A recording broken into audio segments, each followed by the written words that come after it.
Buenas tardes y bienvenidos una semana más a La Cremallera. Hoy queremos también tratar un tema que es fundamental en la vida de cualquier persona y se trata del acceso a la vivienda. Estamos viendo cómo se ha convertido en una de las principales preocupaciones de la población. Vemos cómo cuesta muchísimo. Muchas familias les cuesta horrores pagar la hipoteca o el alquiler a final de mes. Hay gente joven que no puede anticiparse y por tanto no puede de alguna manera desplegar su propio proyecto de vida y vemos cómo muchas veces detrás del derecho a la vivienda hay también racismo institucional, hay homofobia y hay también machismo. Por lo tanto, queremos hoy bajar la cremallera y hablar del derecho a la vivienda y lo hacemos con dos personas que cada uno desde su punto de vista conoce mucho qué es lo que está pasando en el ámbito de la vivienda. Tenemos con nosotros a Tania Caubera, que es activista vecinal y luchadora por el derecho a la vivienda, y también a Josep María Caroz,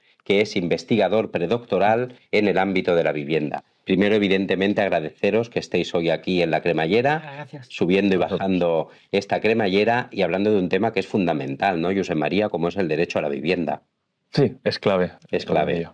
Yo creo que se explica, ¿no?, una sociedad también si tiene fundamentos democráticos o no en función de cómo garantiza el derecho de acceso a la vivienda a sus ciudadanos.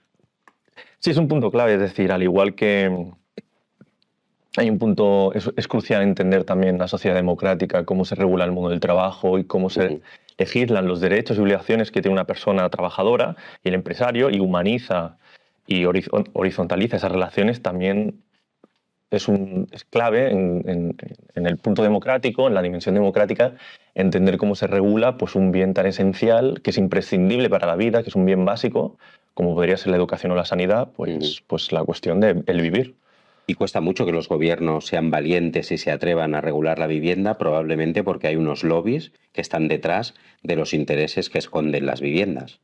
Sí, hay unos lobbies, hay un negocio inmobiliario inmenso y sobre todo desde los 70, que las oportunidades de inversión en lo que sería la manufactura, en la industria, se ralentizaron o disminuyeron y también se deslocalizaron. Ha habido un giro de muchos fondos de inversión, de muchos lobbies, de tejido de inversiones que se ha movido hacia lo que es la inversión en suelo.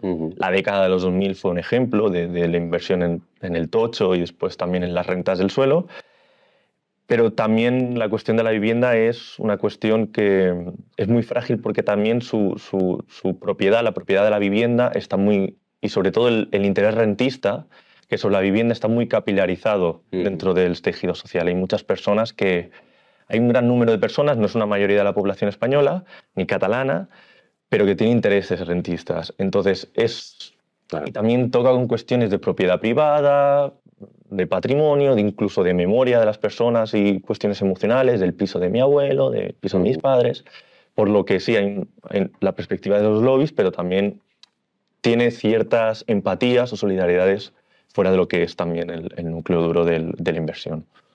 Pues hablábamos justamente de esto, ¿no? De cómo los gobiernos les cuesta muchas veces regular porque hay intereses detrás, pero nosotros también en La Cremallera, Tania, nos gusta ir a lo concreto. Es verdad que muchas veces hablamos de las leyes, de qué es lo que están haciendo los gobiernos, de qué se puede hacer desde un ayuntamiento, pero tú tienes experiencia también como activista, ¿no? De sí, qué es lo que hay detrás de todo este negocio. Mayormente en el tema de los barrios, porque en los barrios es donde la gente lo padece, claro, y lo vive. Yo, pues, desde la asociación vecinal, pues tengo y diariamente tengo experiencias con los temas de alquiler de viviendas, lo que son las mobiliarias. La gente me viene, si sabemos de algún apartamento o piso de alquiler, claro, habitacional. Pero bueno. Y es la principal preocupación que tiene hoy cualquier vecino del barrio. Cualquier vecino, y bueno, pues nosotros lo informamos también pues, sobre el empadronamiento, que es necesario para las personas llegadas a nuestra ciudad, sobre todo porque son migratorias. Claro. Pues si no tiene el empadronamiento, no tiene derecho a la tarjeta sanitaria y no tiene derechos a muchas prestaciones que le pueden ellos pedirlas y solucionarlas.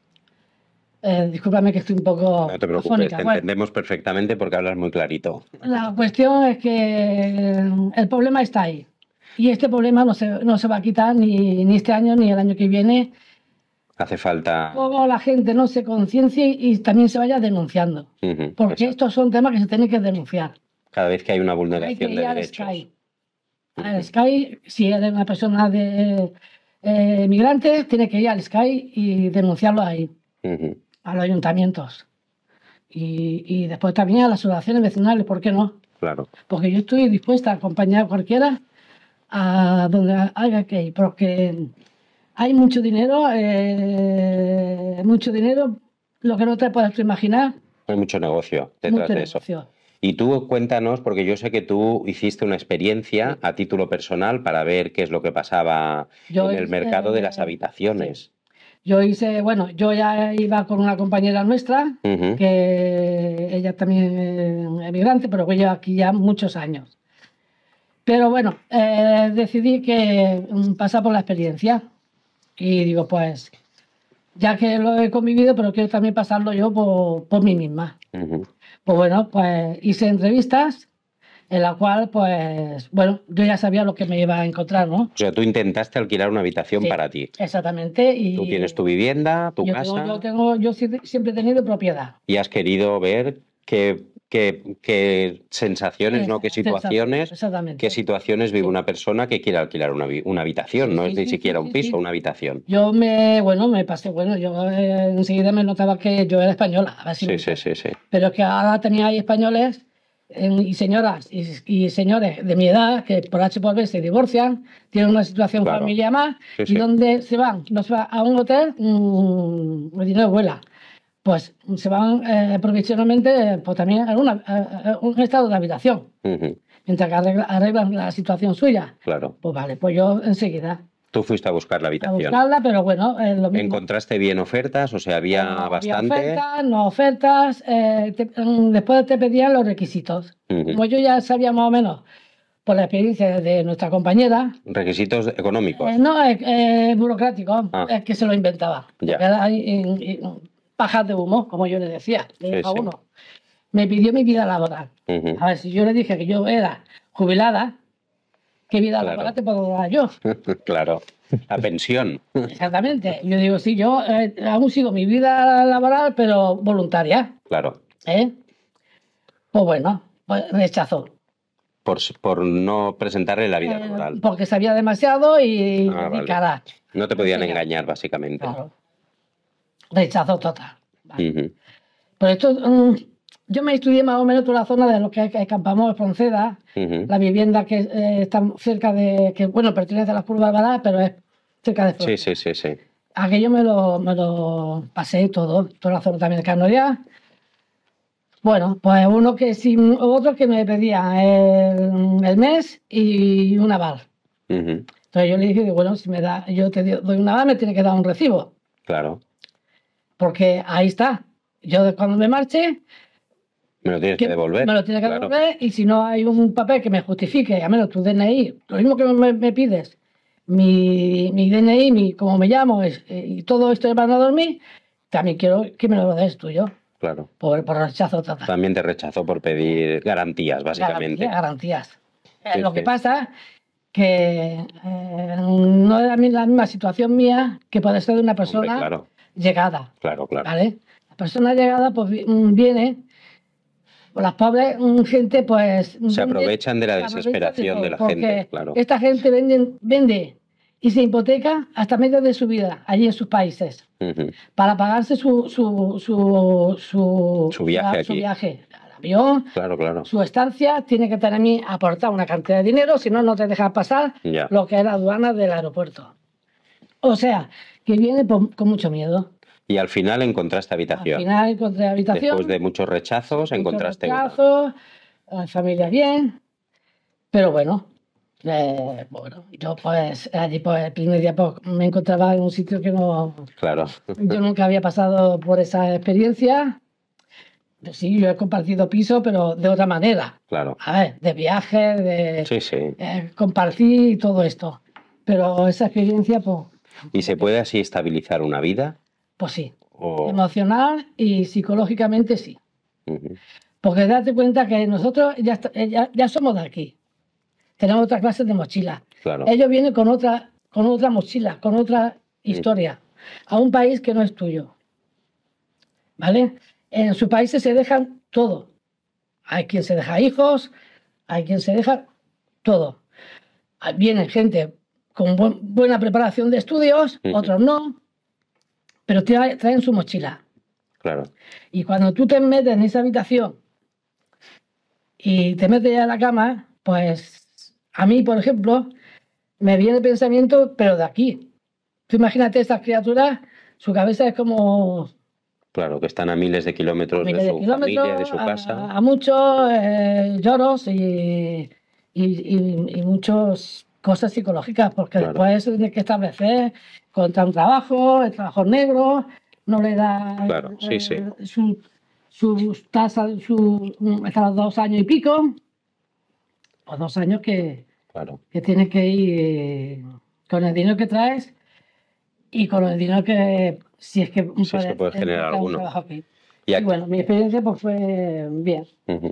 Y ahí, Josep María, claro, yo leí una vez un artículo que la verdad es que te hace reflexionar, que decía que en los últimos años el alquiler de habitaciones casi se ha convertido en el barraquismo del siglo XXI, ¿no? Que es en la precariedad, en la infravivienda. No sé si desde tu punto de vista vivir en una habitación te puede, eso que yo preguntaba antes, estabilizar la vida o te dificulta, tiene que ser una cosa transitoria, y de qué manera eso también podemos intervenir. Es una cuestión complicada porque aquí intervienen dos cosas. Primero, si entendemos que compartir una vivienda o compartir una vivienda es algo entendido como infravivienda o vivienda precaria, y también las condiciones en las que se hace. Compartir una vivienda de por sí no tiene que ser algo precario. La mayoría lo hemos hecho y la mayoría lo hacemos aunque sea con nuestros familiares. Claro. La cuestión es cómo se comparte. ¿Y en qué condiciones no está, digamos? Claro, Bien. Yo diría cómo se comparte, las condiciones sociales en que se comparte y las condiciones legales. Las condiciones sociales, pues si tú vives una vivienda compartida en el que puedes formar una unidad de convivencia con el resto de miembros del hogar, no tiene por qué ser un problema de infravivienda. Pero, por ejemplo, un estudio que realicé hace poco para mi tesis doctoral, se veía que había mucha gente que sentía que vivía con extraños. Pues una persona de 24 años, con otra persona de 80, con 70... Es decir, personas, unidades de convivencia independientes en un mismo hogar. Y eso sí que genera problemas porque hay muchos problemas de incompatibilidad. Nadie quiere estar en esa casa, nadie quiere compartir piso, pero es como una imposición a punta de pistola. Una cosa es compartir por voluntad propia y otra es obligado porque el sistema no te permite otra condición, digamos. Sí, y que no te permite otra manera, porque si tú eres una persona joven que quiere independizarse, es muy difícil encontrar un piso para vivir solo, incluso un piso para vivir con otros jóvenes, que haya, porque un poco todo el parque inmobiliario, pero también nuestras instituciones sociales, nuestras estructuras de convivencia están hechas para familia o después estas situaciones de precariedad múltiples.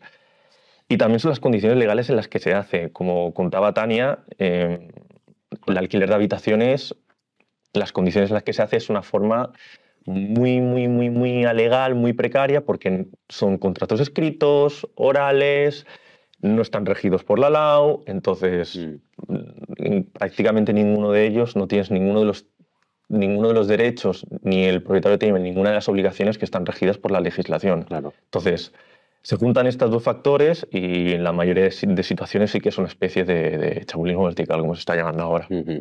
Y tú, Tania, te ves reflejado en eso, ¿no? En esa experiencia, sí, en lo que dice Josep María. Los precios elevados que hay hoy. Claro. Antes era de 350... La habitación. La habitación. Ahora está la trampa y el hobby que te vende. Porque todo esto es un marketing. ¿Ahora por cuánto está más Ahora o menos? está una habitación con una nevera de estas pequeñas. Dentro de la propia habitación, porque no tienes derecho a cocina ni nada de eso. Bueno, sí tienes derecho a cocina, pero la cocina compartida entre... Compartida y bueno, hay la ley de la selva. Ya. Si eres más espabilada o espabilado, pues bueno, pues sí. Pero bueno, hoy te puedes encontrar por 590 euros, y ya te voy a decir precios, 590 euros, una pequeña nevera, te pone un televisor. Bueno, eso es una habitación que está bien. Digo, dentro de las habitaciones. ¿vale?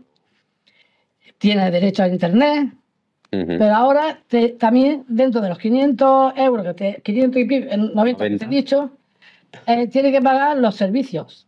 Pero ahora aparte paga los servicios de luz, de agua y... ¿Y qué pagas? ¿Una parte proporcional? De los gastos, de los que gastos hay comunes del piso. O sea que se te va 600 y pico al mes. Claro. Sí, y eso es una habitación. Y eso es una habitación. ¿Y cuántas habitaciones había donde tú alquilaste? ¿Cuántas familias o cuántas personas convivían? Yo porque de esto era una. Era una habitación chiquitita, pero era una. ¿Vale? O sea que ahí yo, de tanto que barajé, encontré, pues bueno, una familia dentro de aquí. Claro. Pero bien. Pero bueno, yo he tenido experiencia con compañeros y piérdete. Ya. Piérdete porque entre que te entran a las habitaciones, tú tienes ahí tu vida, en esa habitación, toda tu vida. Claro. ¿Vale? Y tú vas al otro día, sales un fin de semana por H por B o X horas, y tú entras a la habitación y te encuentras pues ciertas cosas como que no, ¿vale? Aquí hablando que nadie sabe quién es. Sí. Nadie, pero hay lo que hay. La nevera pues exactamente igual. Claro. Bueno,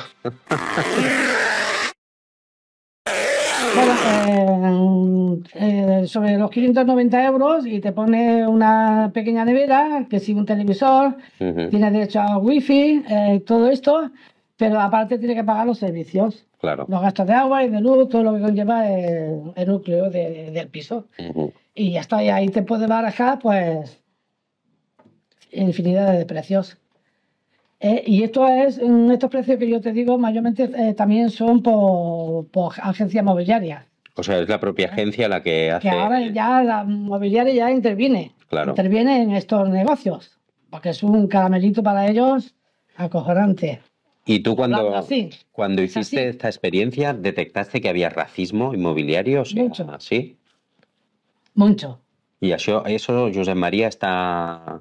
O sea, los estudios confirman que hay un racismo? Porque nosotros también, una vez un compañero nos explicaba en personas de diversidad funcional que simplemente entraron a una inmobiliaria para buscar un piso de alquiler, ya no los atendían por ser personas con discapacidad, ¿no? Y eso, claro, es bastante lamentable. Sí, hay racismo en una multiplicidad de dimensiones y aspectos. En las condiciones de vivienda te encuentras sobre todo en los que son las personas migrantes de fuera de la Unión Europea, en todas las dimensiones de lo que podríamos llamar problemas habitacionales, asequibilidad, como decía Tania, el precio, inestabilidad, calidad de la vivienda.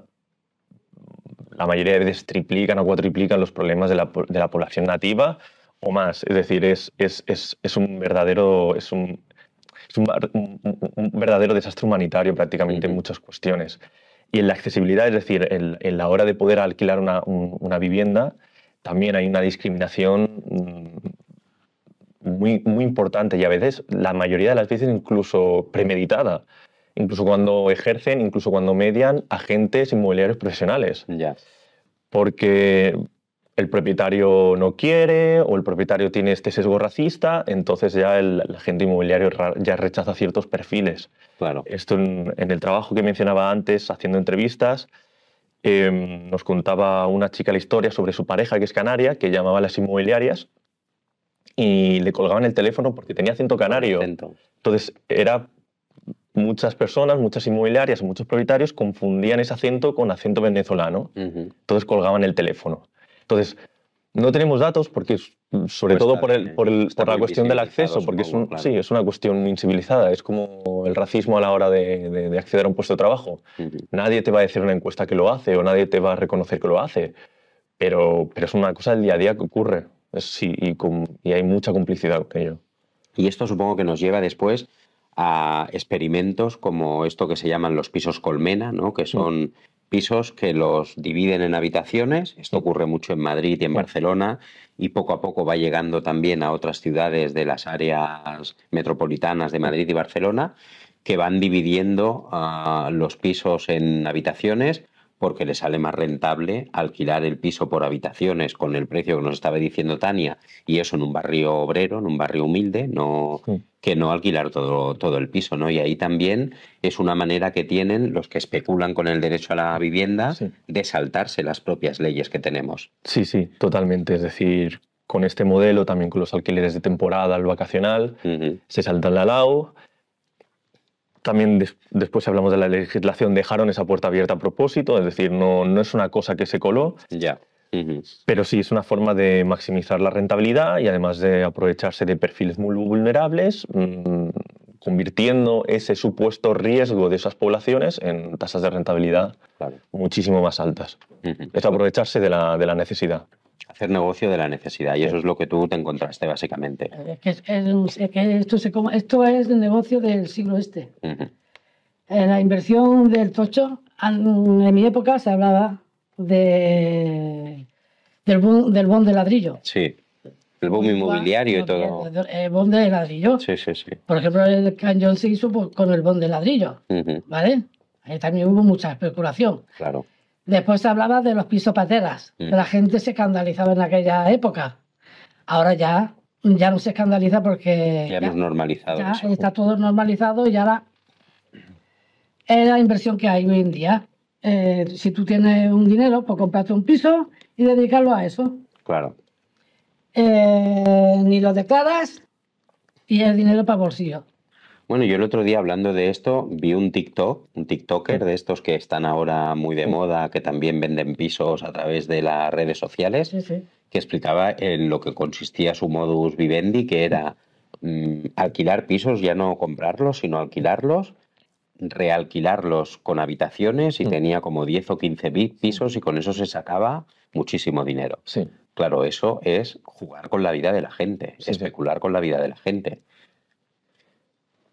Y no, y te decía porque eso conlleva después la afectación que hay también, ¿no? O sea, a mí me interesa mucho cómo la vivienda no es una cosa que solamente te afecta en un techo donde dormir, sino cómo luego afecta, pues, a tus hijos en el derecho a la educación y en el derecho a la sanidad, ¿no? Yo creo que los vínculos que pueda haber entre vivienda y sanidad también son interesantes de poder estudiar. Claro, es que la vivienda es, como comentamos al principio de la entrevista, es un bien básico para la reproducción de nuestra vida. Es decir, uno no puede salir a la calle sin tener una vivienda, no puede ir a trabajar, no puede ir a estudiar, no puede ir a cuidar a otras personas. Claro. Porque en la vivienda suceden todas las actividades básicas de nuestra reproducción, el cocinarnos, el dormir, el descansar, que también es una cuestión, aunque ahora intenten hacer que todo sea trabajo, el descansar también es vital en la vida diaria. Entonces, si es un eslabón que, al igual que el trabajo, que si falla, todo el resto de nuestra vida se precariza. Y esto se entiende pues también con los hijos, al final, y también con el coste. Si tú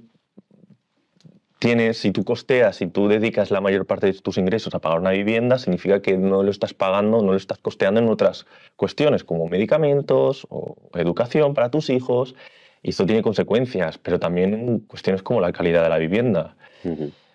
Claro. Cuestiones como moho, humedades, se ha estudiado que afectan también a las personas mayores, pero afectan muchísimo a los niños en cuestiones como el asma y las afectaciones respiratorias. Entonces, y eso te deja una marca de por vida, una desigualdad de por vida que probablemente será muy difícil que te puedas quitar de encima. Entonces, es crucial y se está haciendo negocio con ello.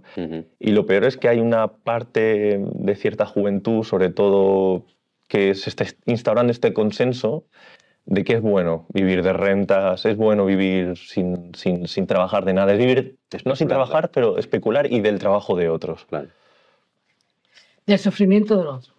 Claro, que eso al final es a lo que nos lleva una sociedad capitalista como esta, básicamente. Se toca los sentimientos, las emociones y se toca todo.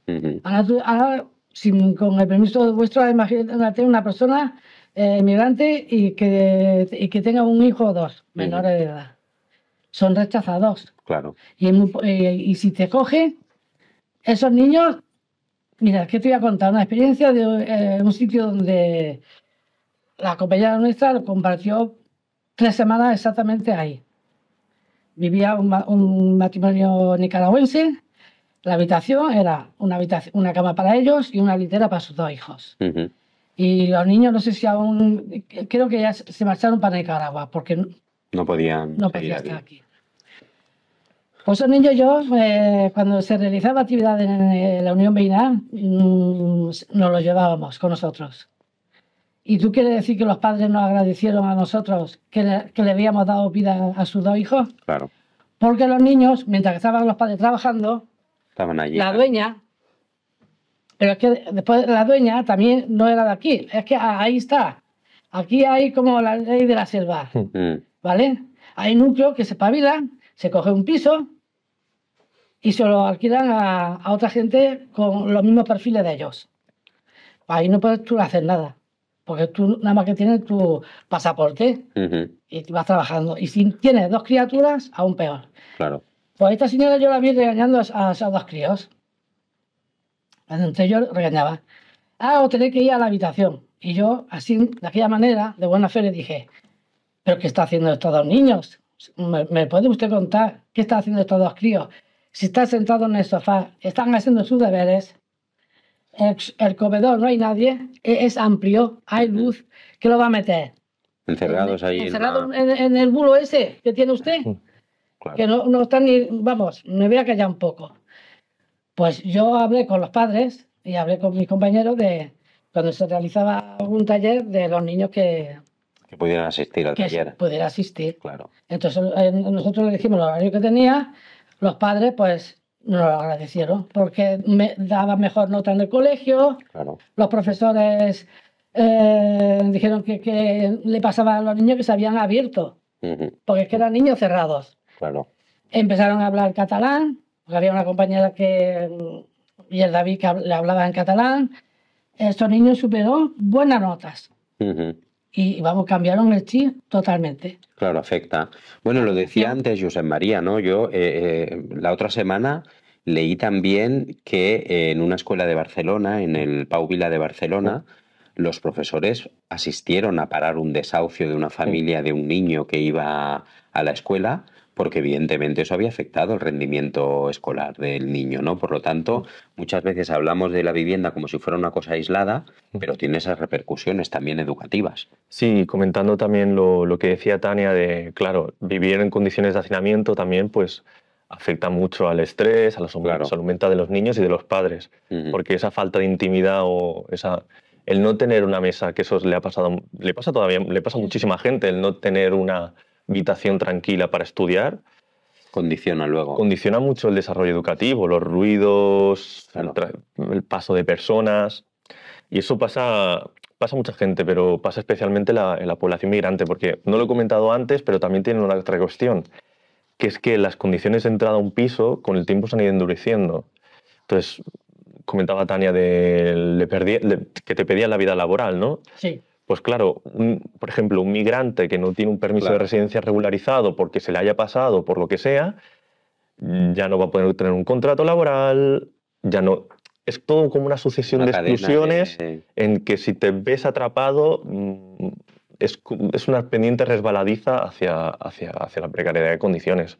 Y es verdad que ahora, hace años hablábamos mucho más de esto, ahora se habla menos, el tema de la pobreza energética, que también tiene que ver con la vivienda, ¿no? Y que tiene que ver con lo que estáis comentando y que probablemente todos esos perfiles al final también tienen problemas energéticos, porque también hay otro ámbito que ya trataremos un día, que es la especulación que hay en el ámbito de la energía por parte de las grandes empresas y cómo eso afecta también a la pobreza energética de determinadas personas. Pues sí que afecta mucho. Y yo te voy a hablar de que, por ejemplo, hay sitios que hay calefacción, pero te la pone... está apagada todo el día. Apagada en una hora exacta y corta. Si tú te ves una estufa en tu habitación, que no tiene por qué entrar a tu habitación. Claro, que esa el problema es otra. Es que hay habitaciones que no tienen llave. Y es que tú alquilas una habitación y yo veo que para la intimidad de esa persona tiene que tener una llave. Claro, sí. Y sobre todo somos mujeres y compartimos con hombres. Ahí está, tú imagínate. Sí. Porque hay historias que, bueno, no voy a contar aquí, pero que ha habido. Ser mujer y compartir con varones en un sitio de alquiler. Sí, sí. Y ya te lo digo yo, simplemente de ponerte una estufa, comprarte una estufa de 2 barras y ponerte una, ¿cómo se entera a esto de que tú tienes una estufa en la habitación? ¿Me lo puedes contar? Si la tienes que tener derecho a tener una estufa. Pues, Ni eso. Cuando te reclamas es porque no tienes derecho. Claro. Sí, sí. Derecho a pagar, sí. Sí, eso no, cada mes religiosamente se tiene que pagar. Exactamente, sí, sí. Y tú, Josep María, sacabas un tema que yo creo que tenemos que profundizar también, porque es verdad que todo no tiene que quedar a la buena voluntad del mercado, sino que hay que regularlo, ¿no? Hablabas tú de la LAU, de la Ley de Vivienda, y ¿crees con la experiencia que tú tienes que sirve? Que es una ley que es de las más avanzadas que tenemos en el ámbito europeo, o todavía tenemos mucho por recorrer para garantizar derechos? Hay varias cuestiones aquí, que es que la cuestión habitacional o la cuestión de la vivienda, como se le llama, no es una cuestión intrínsecamente española, aunque se agudiza en el caso español. Es una dinámica global de la mercantilización del suelo, la mercantilización de la vivienda, lo que comentaba de estas dinámicas rentistas dentro del sector inmobiliario. Están afectando a todos los países, están un poco desestabilizando todos los sistemas de vivienda, incluso de Alemania, incluso de Suecia. Encuentras problemas, quejas, en los datos también, habitacionales. Lo que pasa es que en España la política de vivienda, y desde la dictadura franquista, desde su inicio, ha ido orientada a la generación de beneficios, mientras que en otros países se construyó un estado del bienestar de raíces socialdemócratas o demócratas cristianas, más o menos sociales.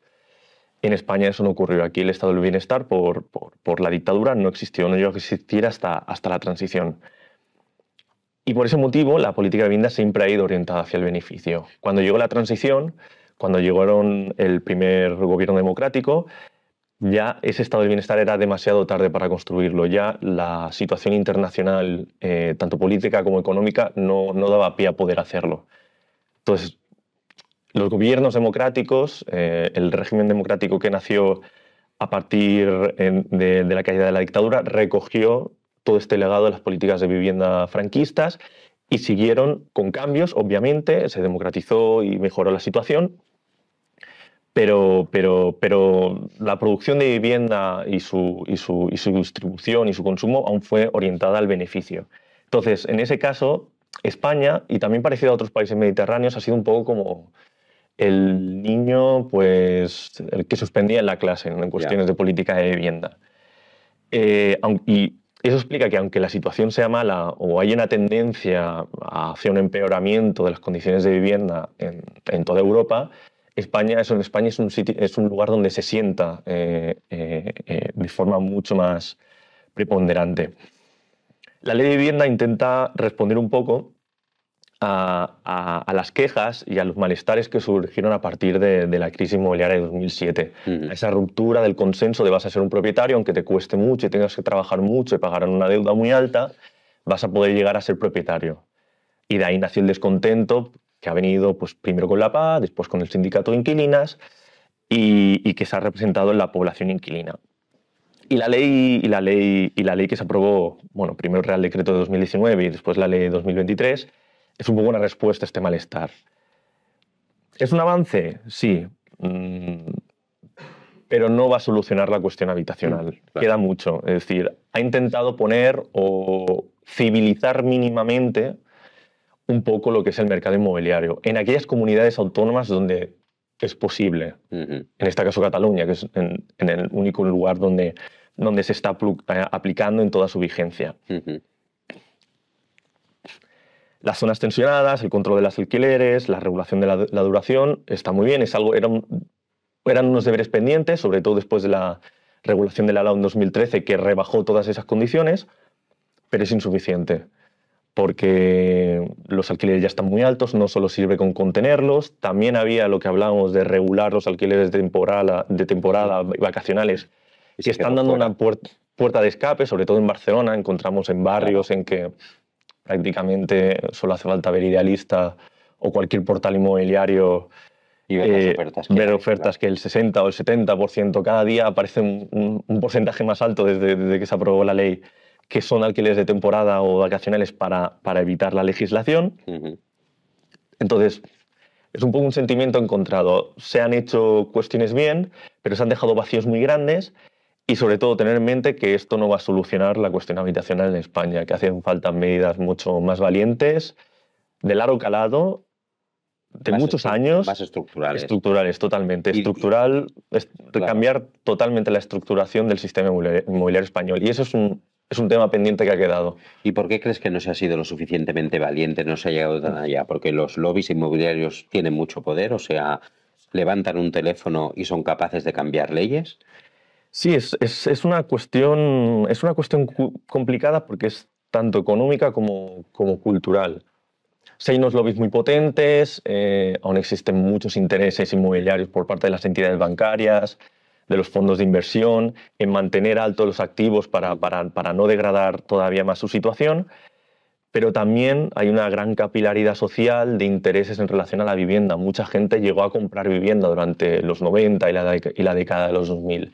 Y hay una fracción de las clases medias altas o medias, siempre en su fracción alta, digamos del 25% de la población más rica, 25-30%, que consiguió realmente cumplir ese sueño de ser propietario, hacerlo sin deudas, incluso de comprar segundas o terceras residencias para alquilar. Entonces, sí, que algunos lo venden como una inversión en futuro, ¿no? Garantizarte una pensión para el futuro alquilando alguna propiedad. Correcto, es decir, como no se fían o no creen que puedan mantener su estilo de vida con las actuales pensiones, claro, pues han buscado sus inversiones a largo plazo en base a vivienda. Entonces, hay una alianza de ciertas fracciones de la población con estos lobbies en que no interesa. Y también hay una gran parte de la población española que es propietaria de su propia vivienda, que de manera intrínseca no se tienen que relacionar o se poner de lado de los intereses de los lobbies, pero el tener ya la propiedad de tu vivienda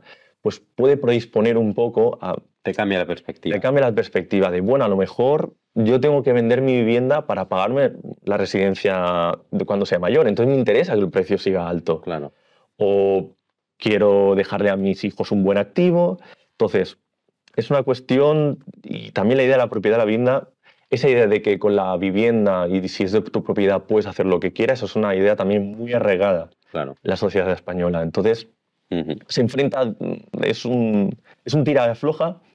Son múltiples factores los que nos llevan a la situación que tenemos. Sí, no es imposible regularlo, pero porque bueno, se ha visto, por ejemplo, el apoyo en Cataluña por parte de los propietarios de su propia vivienda, los propietarios residentes, como yo los llamo, era mayoritario el control de alquileres, porque de una forma creo que existe aunque hay gente que los contrapone las generaciones, yo creo que empiezan a hacer como una especie de solidaridad generacional de la situación de los jóvenes con la vivienda es muy complicada, hay que intentar dar una mano o solidarizarse, pero es complejo, es un tema complejo donde hay intereses contrapuestos, económicos, culturales, que embarran mucho la situación. Claro, y luego está el mantra de un sector neoliberal que dice que el alquiler se regula solo. Sí. Y creo que eso es una falacia que tendríamos que desmontar de alguna manera, ¿no? Es una falacia y se ha desmontado. El problema muchas veces con los teóricos pues, neoliberales, economistas, es que son falacias que llevan desmontadas desde hace siglos, un siglo, 2 siglos. Es decir, el suelo ya desde el propio Adam Smith y David Ricardo, que son como los que se suelen corresponder, como los filósofos del capitalismo, aunque no sea así, ya entendían que el suelo y como correspondencia a la vivienda, porque la vivienda va encima de un suelo. Claro. Hay dos negocios, el del propio suelo y el de la vivienda luego. Sí, pero el de la vivienda va acoplado. Porque sí. Está en suelo. El suelo es una mercancía muy imperfecta porque no se produce. Es decir, el suelo es el que hay. Te lo ha otorgado la naturaleza y no se puede poner en un mercado, por ejemplo, poniendo un ejemplo, en un mercado de zapatos, si los zapatos están caros, el mercado es capaz de aumentar la producción y entonces bajar los precios. Tiene una lógica deflacionaria en ciertos mercados. Pero en el de la vivienda no es así. No se puede producir más suelo. Claro. Eso que hace que los propietarios del suelo existentes tengan un poder de monopolio, oligopolio, un poder de mercado superior para imponer sus condiciones a los inquilinos. Entonces, no sirve la ley del libre mercado en este caso, en muchos otros tampoco. Sí, sí. Pero en este caso es especialmente no cumple ninguna de las condiciones para ser una mercancía idónea, para ser tratada por el mercado. Y esto hace que la situación que estemos ahora. Y esto, Tania, claro, hace que los movimientos sociales y la gente se organice. O sea, cuando vemos que... Sí. Esto es totalmente todo una injusticia. Porque lo que hablaba del compañero del suelo, yo conozco gente de Fronceda y la zona aquella, que son casas. Sí. Y de esas casas hace como los limones. ¿Cómo los? Como los limones. Sí. Los truja a lo que no te puedes tú imaginar. Los exprimen bien. Hasta las trastiendas de los negocios hacen viviendas. Ya. Sin ventanas y todo el día con la luz encendida. Sin ventilación y sin nada. Pero ellos lo alquilan. Y después está declarado como una casa y como habitaciones. Y yo te digo a ti que no, porque yo lo he comprobado y he entrado. Son pequeños apartamentos que tu contrato te pone habitación y después te da un montón de fotografías y tú dices, bueno, esto no es una habitación, esto es un estudio. Sí, sí. Después te dicen, tiene que pagar 730 euros, aparte la luz, el agua y el gas. Y también el impuesto de la basura. Claro. Si tú no estás empadronado en esa casa, como yo le dije a los dueños, ¿cómo le pasa a esta señora el impuesto el impuesto este último que ha transmitido el ayuntamiento? Sí, de la tasa de... Si no está empadronada, esta señora no existe aquí. Tampoco, no existe este recibo. ¿Vale? Claro. El del agua y eso sí, porque ponen ellos como unos pequeños contadores para cronometrar los gastos. Pero el impuesto del ayuntamiento, señora, es para ti.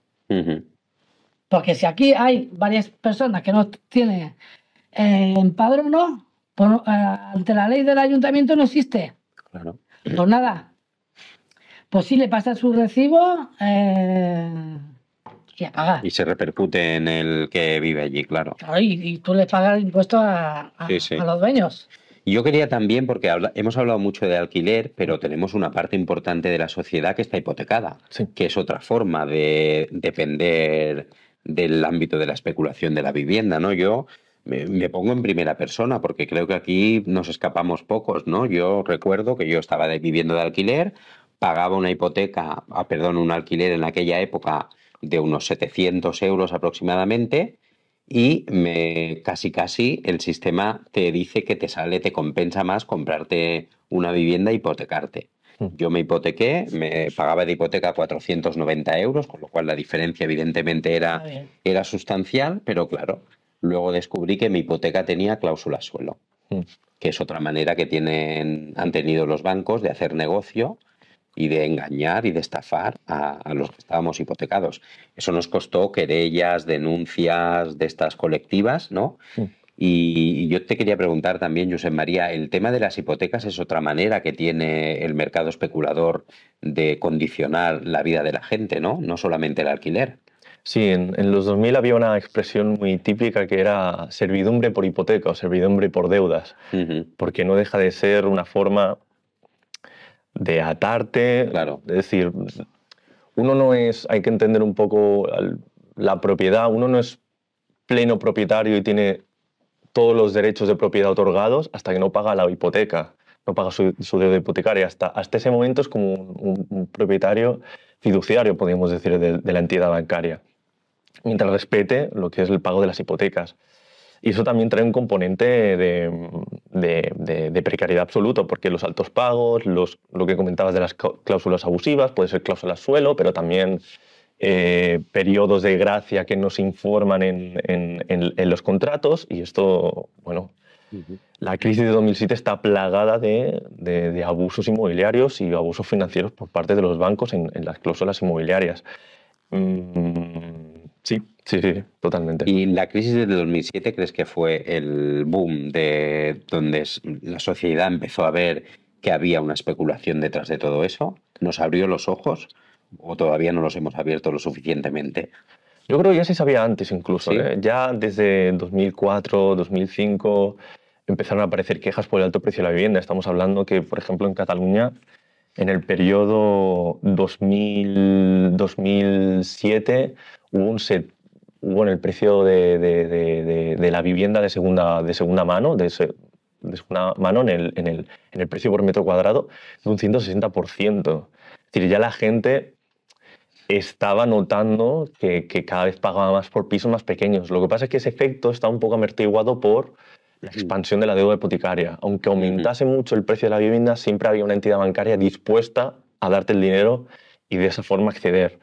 Pero ya había colectivos, surgió el colectivo de Juventud Sin Futuro, antes de 2007, V de vivienda, Esa de la Paz, sí, sí. Ya empezaron a salir colectivos que anunciaban que eso era una problemática.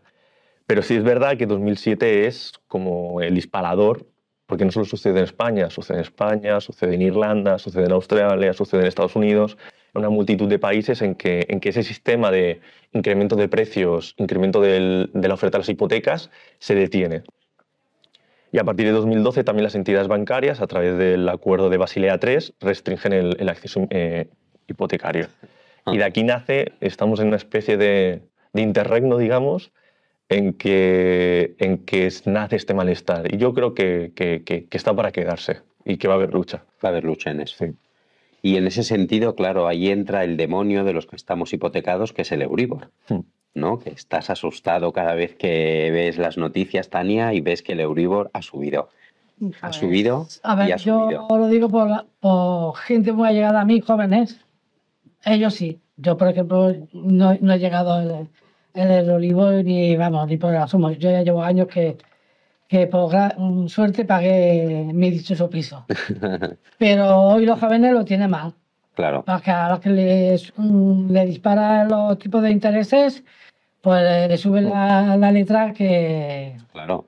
Bueno, y que al final el precio es una manera de empobrecer a las familias, ¿no? Pues sí, es decir, de restarle poder adquisitivo, ya sea todo. a través de alquiler o a la subida de la hipoteca. Sí. En eso afecta a la economía de las familias, ¿no? Y eso sí que hay estudios, Josep, que dicen, ¿no? Que, bueno, no sé qué porcentaje medio del salario de una familia, pero más del 60%, casi, iba destinado a una vivienda, ¿no? A la vivienda, en la media de Cataluña y de España, y eso es una barbaridad. Eso es una persona. Sí, Claro. Esto tenemos diferentes datos según donde mires, claro, porque no es lo mismo la situación en España, que hay mucha más variabilidad geográfica y regional, porque hay ciudades o zonas de España en que es lo contrario, prácticamente hay deflación de los precios de la vivienda porque nadie vive allí o nadie puede vivir allí, no tanto que no quiera, sino que no pueden. Pero en Cataluña la situación es un poco catastrófica. En Cataluña, en el área metropolitana de Barcelona, vemos que los propietarios hipotecados en Cataluña dedican de media un 27% de su ingreso del hogar a pagar una vivienda. Hablamos de ingreso de hogar, no de ingreso individual. De todo el hogar, claro. Los inquilinos de mercado en Cataluña un 34%, pero en el área metropolitana esto sube a un 41,7%. Claro, que es casi la mitad de los ingresos que llegan a una familia. De todo un hogar, y muchos de estos hogares pues tienen dos asalariados, ya estamos hablando de cantidades muy altas. Y esto afecta especialmente a las rentas bajas y a la clase trabajadora. En las tasas de pobreza, porque las tasas de pobreza normalmente se calculan después de impuestos y después de transferencias sociales, y no se tiene en cuenta ningún tipo más de gasto. Pero si le sumamos el gasto de la vivienda para calcular la tasa de pobreza, pues por ejemplo nos vamos que en el caso de inquilinos de mercado, la tasa de pobreza se dispararía casi al 50% de la población del área metropolitana. Entonces, sí. Es una barbaridad. Es una barbaridad. Sí, básicamente. Y claro, luego entra lo que hablábamos antes, ¿no? También estas leyendas urbanas que hay de que nos es más rentable una hipoteca que tener un alquiler. Eso, ¿no? Como desmontamos y como tenemos un comportamiento más parecido a los países nórdicos, por ejemplo, que básicamente apuestan por el alquiler. Es complicado porque en los países nórdicos también está habiendo un desplazamiento hacia la propiedad de vivienda. Desde el año 2007 las tasas de propiedad en Alemania han crecido, aunque no es como en España, que tenemos tasas de propiedad que llegaron al 80% de los hogares, pero también se están desplazando. También hay que empezar a desmitificar la idea de excepcionalidad nórdica, porque ya no es tan excepcionalidad. Sí. También se ven arrastrados a esta dinámica de mercantilización y financiarización de la vivienda. Pero sí es cierto que una hipoteca suele ser más cara que un alquiler. Claro. Lo que pasa es que otorga ciertos beneficios en contra del alquiler, en el sentido de que pues no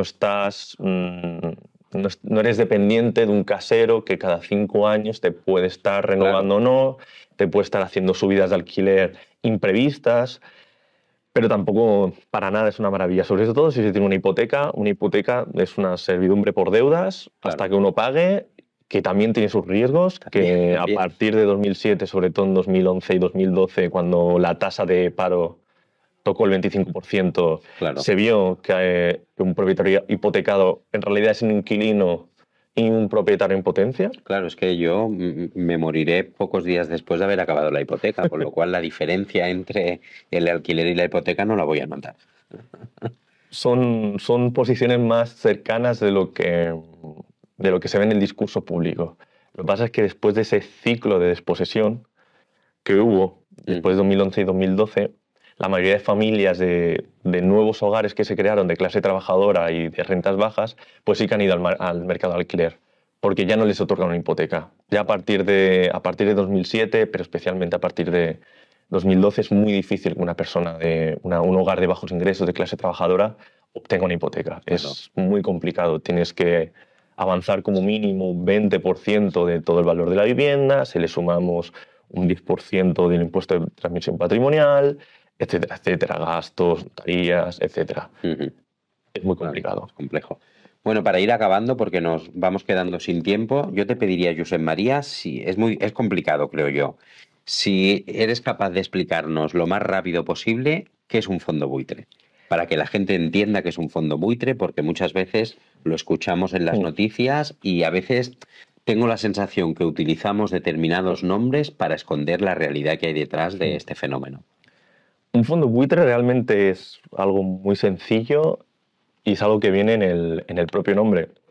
Es un fondo de inversión que se empezaron a hacer conocidos a partir de 2014, cuando hubo esa nueva inflación de los valores de los activos inmobiliarios, que es un fondo que lo que hace es comprar activos devaluados, es decir, pues activos a bajo precio. En España, sobre todo, fueron viviendas a bajo precio, entidades bancarias al borde de la bancarrota. Se las compraron a un precio devaluadísimo después de la crisis financiera y de la construcción, y lo que hacen es actúan como buitres, como en carroña. Cogen estos activos devaluados, esperan un periodo de 3 o 4 años y cuando se han revalorizado, han vuelto a subir de precio, los venden y se retiran del mercado. Entonces, no producen nada de riqueza, no invierten nada en el territorio, no aportan nada, pero han obtenido sus beneficios y nos han salido. Es una especie de apuesta. Simplemente eso. Apuesta a que las cosas, apostar a que se van a inflar los precios. Ya está. Muy bien, pues creo que ahora para saber concretamente de lo que estamos hablando, va a venir una persona que nos viene a hacer una sección y nos va a poner ejemplos de lo que hay detrás de toda la especulación en el ámbito de la vivienda, que es Juanma, con lo cual, Juanma, te estamos esperando a que entres con nosotros. Hola, Juanma. Buenas. ¿Qué tal? Hoy vienes con pinta de especulador. Hola. Sí. Sí. Bueno, me falta el traje y la corbata. La corbata. Madre mía. Mira, a mí me ha quedado una conclusión, ¿eh? Menuda mierda de sociedad. Ya, menuda mierda. Yo vivo de alquiler también, ¿eh? Para todos los que no me escucháis, yo también vivo de alquiler. Mira, a mí me gusta empezar siempre con una anécdota, que luego la contaré, pero a mí me ha quedado claro una cosa, y creo que a todo el que nos escuche también. A mí me ha quedado claro que estos son empresas con profesionales, como en Estados Unidos con los hospitales, cuya única profesión es joder a la gente, y el ciudadano normal y corriente, que suficientes problemas tiene en su vida con pagar los impuestos, ir a trabajar, y si eso, hoy qué lujo, irte al bar a tomarte una cerveza, hoy qué lujo, irte una semana de vacaciones. Yo me fui a Sevilla y esas han sido mis vacaciones una semana, ¿eh? O sea, ha hecho muy bien. Sí. Bueno, a ver, vamos a empezar. Yo os voy a hacer 2 preguntas, antes de, como contexto. ¿cuál creéis que es ahora mismo el precio medio del alquiler aquí en Sabadell? Ahora mismo. El precio mínimo Sí, de alquiler. el medio. El medio. Sí. De 940, 920, es el medio. El Sí. medio porque los otros ya suben a mí. Hombre, claro. 2000. Bueno, ya lo veréis ahora. ¿Y tú? Vivienda entera, ¿no? Sí, vivienda entera, claro. Pero Que de habitaciones no hay datos todavía. rollo 70 metros cuadrados o en general. Bueno, en general, como vivienda entera en general. ¿Cuánto has dicho, Tania? Yo no, 940, pero es según qué barrios también, ¿eh? Bueno, el medio es toda la ciudad, ¿no? Sí. Yo, Más o menos. El medio de una habitación ¿Lo o de digo dos o habitaciones, no lo digo? 940. yo creo que va por ahí, 940 o a lo mejor diría no más 900, pero por ahí, por ahí. Según datos oficiales, datos oficiales, 807 euros. Y si yo os pregunto cuál era el precio en el 2005, hace 20 años, Pues pon- bueno, tú y yo sé, pero pequeños no lo Hace sabíamos. 20 años. 20 años. Os lo digo, entre 300 y 400 euros. 481 euros. Es decir, que en 20 años, y Se ha doblado. es donde yo quería llegar, en 20 años el salario, como mucho habrá subido un 10%, pero el alquiler ha subido un 100%. Eso es pérdida de poder adquisitivo de toda la vida. Claro. Y entonces, con esto, vamos a hacer un juego. Bueno, vamos a hacer 2 juegos. Pero el primero, yo os quería enseñar. Esta mañana he estado buscando algunos anuncios porque, bueno, como todo el mundo, pues hay que buscar alquiler, ¿no? Para vivir. Pues sí. Entonces, Ya viene con lo de- yo os voy a comentar unos cuantos anuncios y luego nos reiremos un poco con un par de cosillas más. Y vosotros me dais vuestra opinión, ¿vale? Pero para la pregunta que os quería hacer, yo quería empezar con un piso que he encontrado en la calle Copenhague, en Canllón, justamente, Sí. en la calle Ah, muy bien, Copenhague. muy bien. Para ser Vale. vecino de Tania. Exacto. Sí. ¿Vosotros sabéis todo eso del seguro de impago, de que no se puede Sí. destinar más del 30%? Sí, sí. Vale. ¿Cómo os quedáis cuando os encontráis un piso, que la verdad está muy bien, es una maravilla? Mm. Precio del alquiler, 2.100 euros al mes. Si tenemos en cuenta que no puedes destinar más de un 30% para el alquiler, ¿Cuánto tienes que cobrar? yo he hecho un cálculo y esa renta familiar es de 75.600. Ahora la pregunta que yo os lanzo es, ¿vosotros creéis de verdad que una familia que gana 75.000 euros al año se va a ir de alquiler o va a ir a una hipoteca? Porque el banco le puede dar una hipoteca Una hipoteca. cobrando eso. ¿Vosotros qué creéis? Hombre, a ese primera, precio, Tania? a ese precio de alquiler, Sí. yo me compraría o sea, me hipoteco, vamos, hasta la entraña. A ese precio Sí. que me acaba de decir, vamos, eso, yo me hipoteco. Sí, lo que pasa es que creo que estos pisos suelen ir a gente, pues, o que son trabajadores de clase alta, que se mueven de un sitio a otro, entonces Claro. no les interesa comprar. O incluso hay gente de clase alta que prefiere pagar alquiler porque eso no le ata al territorio. Entonces se puede, pues, hoy vivo en Sabadell, Qué buena visión esa. mañana vivo en Badalona, mañana vivo Claro. en París o donde sea. Entonces, Tienen un trabajo que requiere movilidad. sí. Sí, pero Y bueno, ¿cuántas van y personas, vienen. cuántas No, personas no. hay con nuestro trabajo? Bueno, hay mucha desigualdad, ¿eh? O sea, hay muchos pobres, pero también hay muchos ricos. Bueno, Sí. y yo Bueno, hay una también, cosa también. de este anuncio, aquí ya empezamos lo bueno. Hay una cosa de este anuncio que no entiendo, porque dice que el índice según el Real Decreto, bueno, RPLL, que no sé, es 8,86 euros el metro cuadrado, y a continuación dice, literalmente, respecto a la presente propiedad no existe certificado informativo estatal de referencia de los precios de alquiler. Y entonces lo que ha dicho en la frase de arriba, que es, Se contradice. claro, se contradice. Bueno, eso Yo me he quedado... un poco típico en los anuncios de... Pues sí. Bueno, por cierto, si veis, aquí pone, ¿hay algún error en este anuncio? Pues sí que lo hay. Sí. ¿Sabes a por ver, qué pasa esto también? Sí. dime. Porque muchos...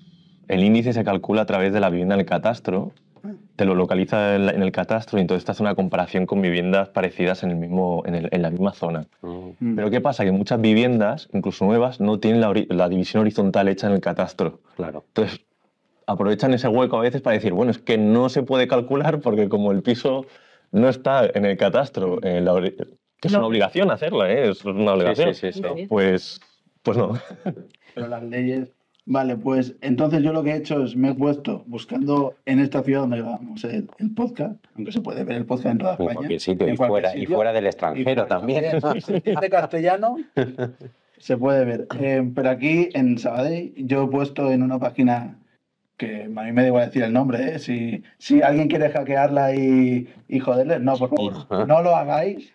Que es Idealista, tiene una opción de poner el más barato. Sí. Bueno, pues yo me he puesto, acordaros que os he dicho que el precio medio del alquiler en Sabadell estaba en 807. Pues el piso más barato que he encontrado por internet hoy es alquiler temporal con una duración no superior a 11 meses, piso en Sabadell, ideal para familias de 77 metros cuadrados, 752 euros al mes.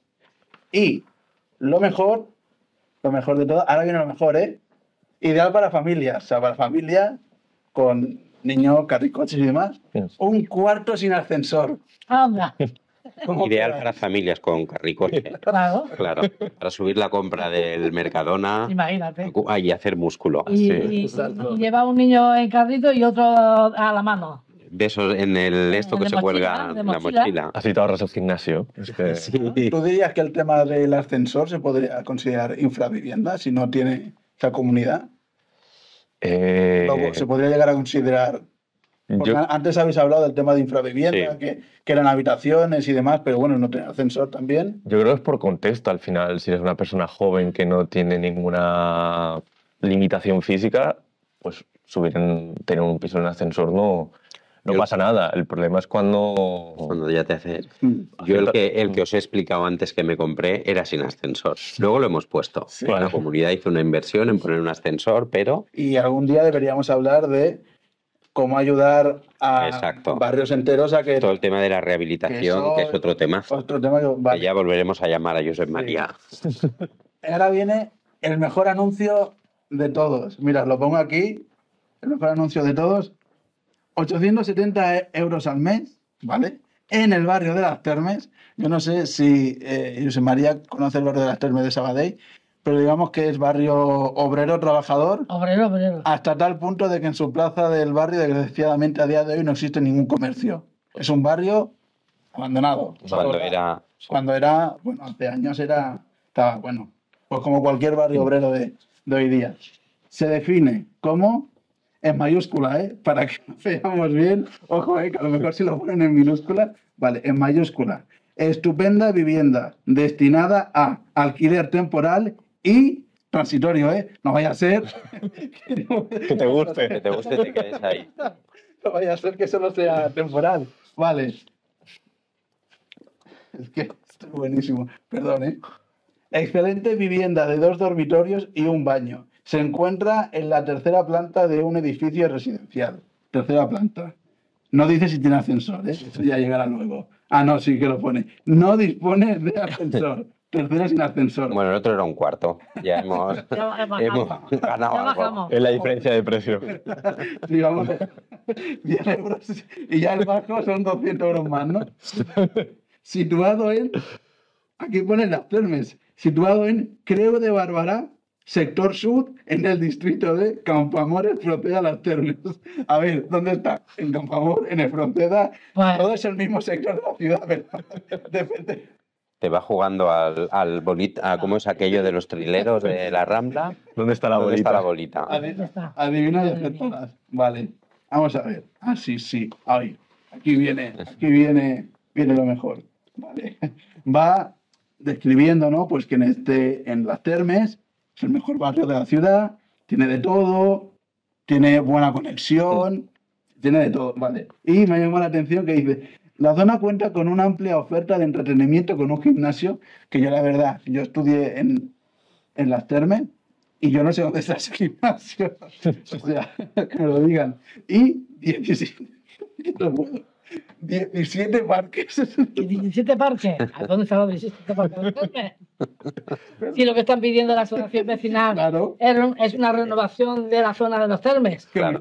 Porque no hay Y que zona es una de verde. las zonas más densamente pobladas que hay en la ciudad y que no tiene zonas verdes. Cuentan la tierra de los árboles, ¿no? Sí, cortando las parcelas que hay. Madre mía. 17 parques, bares y restaurantes y comercios que me digan dónde están las Termes. Madre mía. No hay, vale. Y dispone de parking privado, que bueno, según el ayuntamiento ahí no hay mucho parking privado, que digamos. Vale. Aquí viene lo mejor. Pone, perdón, es que este es demasiado bueno. 870 euros, ¿vale? Pues yo, nada, leyendo un poquito, me pone precio para contratos de 11 meses, 1.090 euros. O sea, ya te han disparado. Madre mía. O sea, uno que lo va leyendo, uno dice 870 euros. Bueno, le doy a aceptar las cookies y entonces me sale, Sí. como ya sabe que lo estoy leyendo, me incrementa 200 euros el precio, ¿no? 1.090 euros. Y lo mejor, condiciones del alquiler, ojo, todos los gastos incluidos, que no, en 1.090, entonces, lo mejor, condiciones de alquiler, todos los gastos incluidos, ¿vale? Digo, bueno, 1.090, pero si no tengo que pagar luz, agua, gas, todo esto está bien. Vale, todos los gastos incluidos, salvo, uy, aquí se pone interesante ya, ¿eh? Salvo los gastos, que lo he grabado a la mierda de la casa. Salvo los gastos de suministros, que corresponderán al inquilino. Entonces, ¿qué servicios incluidos hay aquí? Aquí no hay ningún gasto. Tienes que pagarlo todo. Alquiler por temporada, durante 11 meses, 2 meses de fianza. Imagínate. Aquí se gana pone 4.000 euros. seguro del hogar a la firma del contrato, que es seguro del impago, o sea, el seguro de la casa de... El seguro del hogar. Sí, claro. entiendo que es el Sí, seguro sí, del sí, hogar, sí. sí. Y dice requisitos, o sea, porque aquí no todo el mundo puede acceder a este maravilloso piso en Las Termes, súper bien comunicado de barrio, tiene una estación de Renfe... Lo que de decía ferrocarriles, Tania antes. lo tiene mira, requisitos. Declaración responsable por la que el inquilino expone el motivo o necesidad de temporalidad. Es decir, la razón por la cual necesita temporalmente una vivienda, bla, bla, bla, bla, bla, bla. Vale, entonces yo me pregunto, y aquí me respondéis, ¿vosotros creéis que de verdad una persona que viene a trabajar temporalmente a Sabadell se va a querer ir a un barrio que la estación de tren más cercana está a media hora caminando y que es un barrio obrero? Y cuando digo obreros me refiero a que la falta de inversión hace que se esté degradando como buena parte de los barrios del extrarradio de la ciudad. Yo, sinceramente, creo que ese tipo de persona que busca temporalidad no iría a vivir ahí. Pero la pregunta es, habéis hablado de que el alquiler de temporada era el agujero por donde se estaban colando la válvula de escape. ¿Vosotros creéis que esto es fraude de ley? Tal como lo habéis visto. Eso no es fraude. Esto es un fraude. Sí. Es un fraude. Como tanto hay, para mí. Sí, es un fraude de ley, pero Hombre, difícil de demostrar. Permitido. Bueno, permitido, como tantas cosas que se permiten Claro. hoy en día. Sí, lo que habíamos dicho, ¿no? Que hay un agujero, hay agujeros en la ley y han aprovechado ese agujero pues para seguir especulando. Bueno. Una buena forma de comprobarlo creo que es si la persona que va a vivir ese piso se empadrona, Claro. porque entonces estás Demostrando que es tu lugar de temporalidad. residencia. Sí. Claro. Bueno, como se nos acaba el tiempo, tenía más, pero vamos a pasar al siguiente. Ya nos hemos reído un rato de la praxis. Ahora vamos a ir a otra praxis, un poquito más de humor, porque Vale. esto es para reírse, pero bueno. Entonces, yo he impreso varios memes que he encontrado por internet sobre el tema de la vivienda. Entonces, mira, por ejemplo, tenemos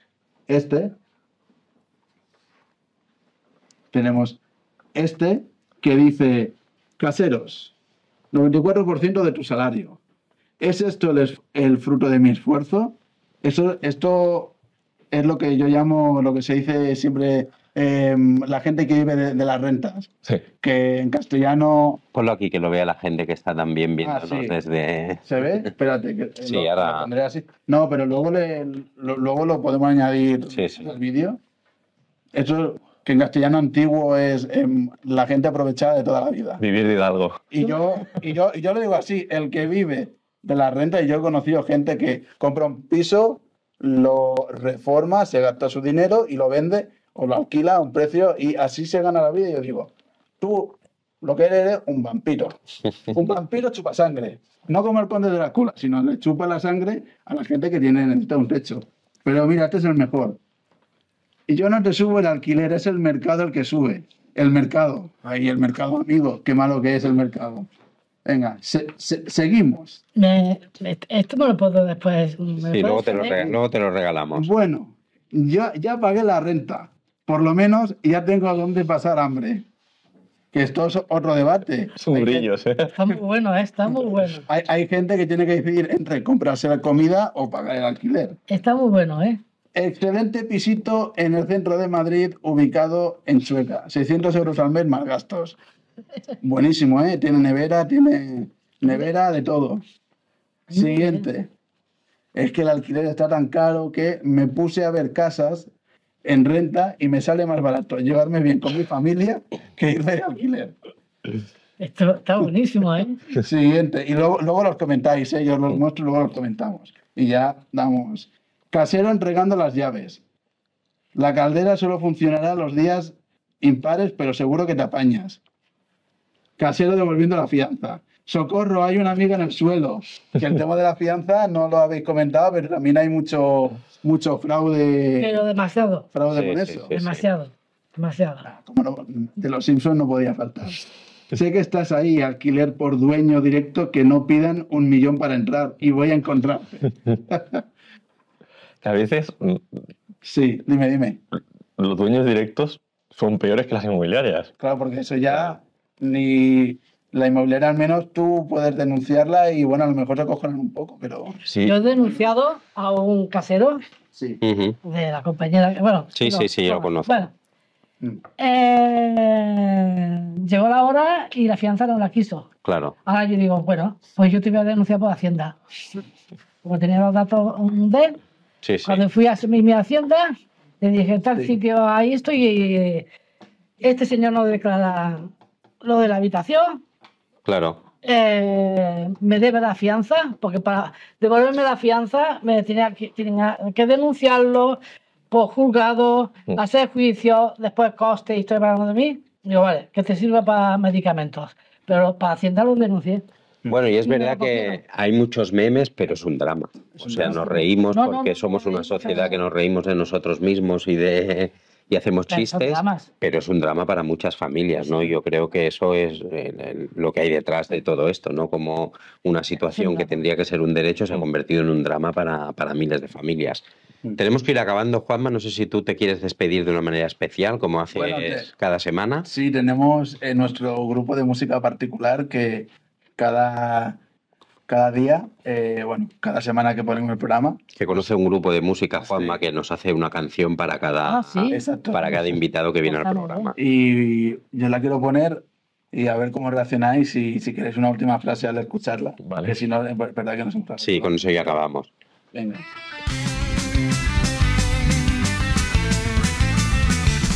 Un buen día yo me animé a irme de casa de mis padres. Busqué un piso y me encontré con esto, una habitación podrida, con humedades y compartida. Me pedían que adelantara mucho dinero. Yo le dije, mire señor casero, soy pobre y solo quiero un techo. Entonces el señor me contestó, fuera de aquí, otro lo pagará.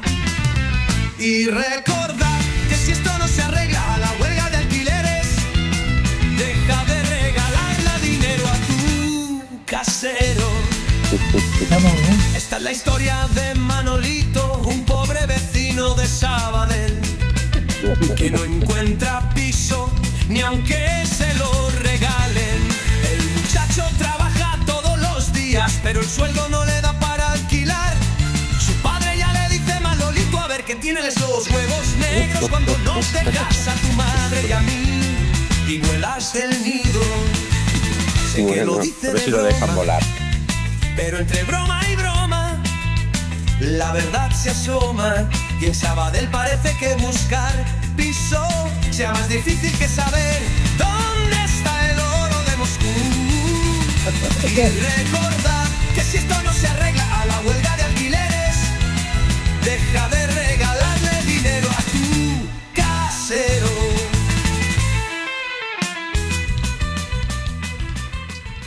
En fin, que hay que ir a la huelga de alquileres Claro, y sí, hay que seguir reivindicando el derecho a la vivienda.